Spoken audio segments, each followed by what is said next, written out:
Yaqında Xitoy Hamas va Fatahni o'z ichiga olgan 14 Falastin tashkilotini Beijingga yig'ib, ular o'rtasidagi talash-tartishni hal qilib yarashtirganligini e'lon qildi. Tadqiqotchi Abdullah O'g'uzqirim xabar agentligida e'lon qilgan maqolasida Xitoyning bu harakatining mohiyati haqida to'xtaldi. Abdullah O'g'uz Sharq Turkistonda irqiy qirg'inchilik qilayotgan Xitoyning Falastinni yarashtiruvchi bo'lib olishi haqida mundaq dedi.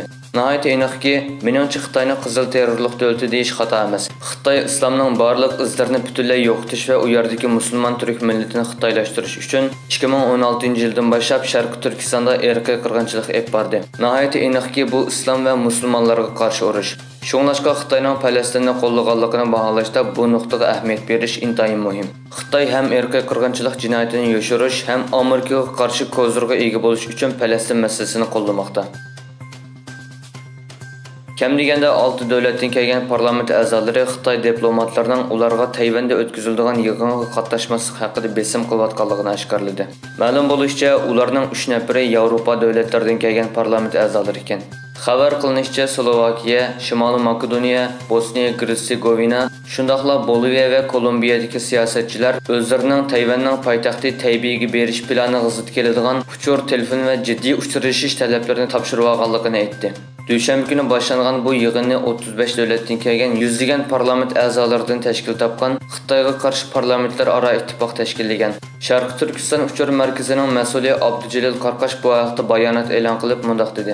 Xitoyning Yevropa parlament a'zolariga Tayvandagi yig'inga qatnashmaslik haqida besim qilayotganligi oshkorlandi. Men bunday zo'ravonlik harakatlarini qattiq ayblayman. Xitoyning Tayvanni ayirib etish tirishchanligi dunyodagi demokratik qimmat qarashi va xalqaro qonunlarga qilingan hujum.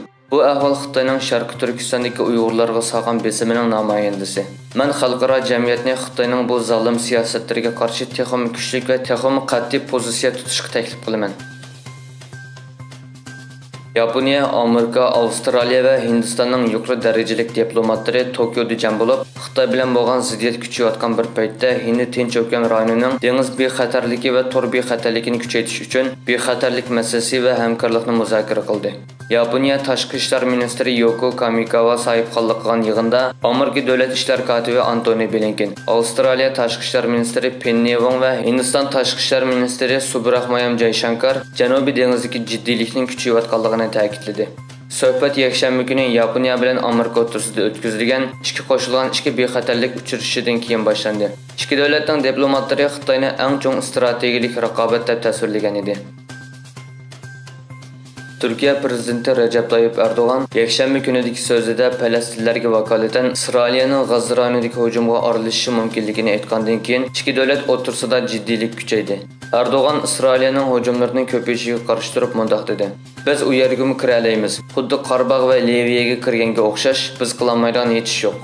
Shuningdek, Isroiliya diplomatiya ministri Katz prezident Erdo'g'an va Iroqning sobiq rahbari Saddam Husaynning bir parcha suratini ham baharladi. Katzning Erdo'g'an bilan Saddamni yonma-yon qo'yishi Turkiya tashqi ishlar ministrligi va har qaysi partiyalarning noroziligini qo'zg'adi.